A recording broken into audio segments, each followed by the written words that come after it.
Kidnapped Santa by Analynn Riley. Chapter 8, Quebec. We were all waiting with excitement as Grandma walked in from work. What was she going to tell us about Santa Claus? Even I was curious. It wasn't every day that a public prosecutor believed in myths and spent her time hunting for a kidnapped Santa. My secretary has located the warehouse that we believe is where Santa Claus is being held. It's located in a suburb outside of Montreal, Quebec. It appears that many of the toy manufacturing plants in Taiwan and Korea are shipping cargo to this warehouse. Grandma looked at Lauren and me. Your dad is waiting for a fax from the States, which should confirm that the destination of these shipments is the warehouse in Quebec. Wow! Can we see where it is on the map? Lauren asked. Then we can fly there and save Santa Claus. Maybe Auntie Nicole can book our airplane reservations. Slow down, Missy, Grandpa said. Your grandma has been working all day and hasn't had her dinner yet, and all the while you've got us all flying to Quebec. It's okay, dear, Grandma told Grandpa. I realize how anxious everyone is about this matter. Auntie Nicole spoke up.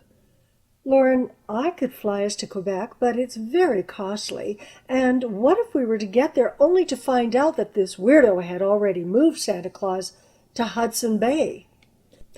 Then we would fly to Hudson Bay, said Makenna.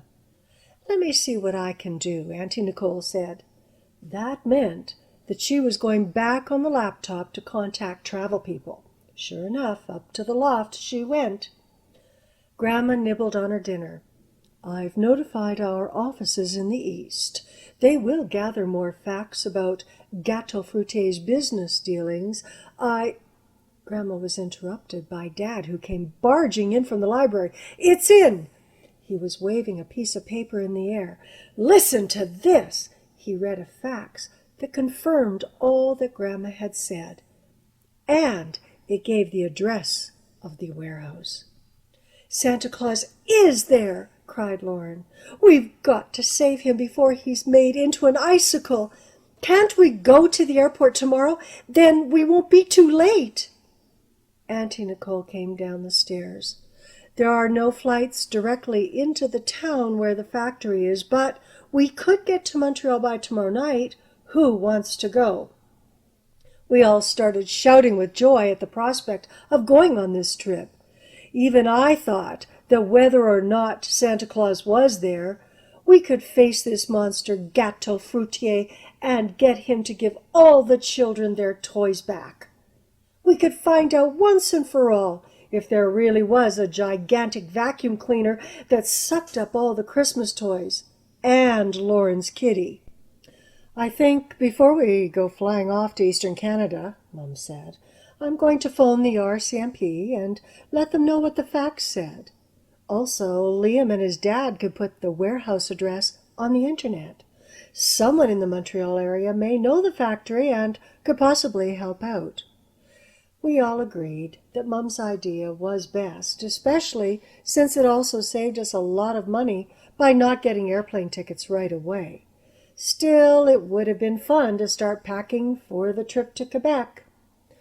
Uncle Sid took the information to my other uncle and Liam, who put the message on the internet. A few minutes later, Liam and his dad appeared with a printout of the people who knew about the warehouse in Quebec. Listen to this message, Uncle said. One man emailed to say he works at the toy warehouse in Quebec. He says he knows Monsieur Gâteau Fruitier. He says that if anyone finds out that he's not happy working at the factory or that he's leaking this information online, he would not only lose his job, but Gâteau Fruitier would be very cruel to his wife and children. Anyway, he says if he sees anything unusual, he'll let us know. This guy's nutso, Uncle Sid exclaimed. He's ruthless. Look at the damage he's caused so far. If I ever got my hands on him, I'd—" Uncle paused, scratching his forehead. "Time for another brainstorm session," Lauren called out. "It may not be necessary," Auntie Nicole responded.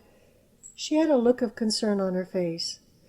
"I've now been told that a private plane has been hired to fly 2 men from this little town outside Montreal all the way to Flin Flon, Manitoba. It's going to cost a fortune, but the man who hired the private plane said he didn't care about the price. He told the plane owner everything had to be first class." "When is this departure supposed to take place?" Grandma asked. "Tomorrow morning," Auntie Nicole replied. "Oh no, there's no way we can all be in Montreal by tomorrow morning," cried Lauren. "Now what are we going to do?" I hadn't noticed that Mum had been on the phone all this time. She joined us in the kitchen and announced, "The RCMP have been notified about the factory. They said they'll be there first thing in the morning." "That's too late," Auntie Nicole explained to her sister.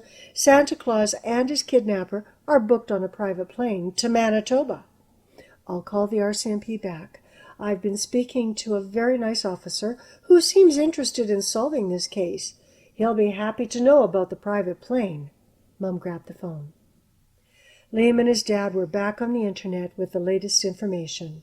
Dad was filling his face with the shortbread that Auntie Nicole had baked. Auntie's star-shaped and Christmas tree-shaped cookies were my favorites. The sound of Grandpa's saw downstairs whirred its busy music. I decided to take a break from my posters. We probably wouldn't be using them anyway. I'd rather go see how Grandpa was doing on his project. I went down to his workshop. This time, when I opened the door, I had to blink a few times because of all the sawdust in the air. It made my throat tickle and I coughed. Then I saw it. It was perfect. It was awesome. It was absolutely radical. It was more beautiful than anything ever.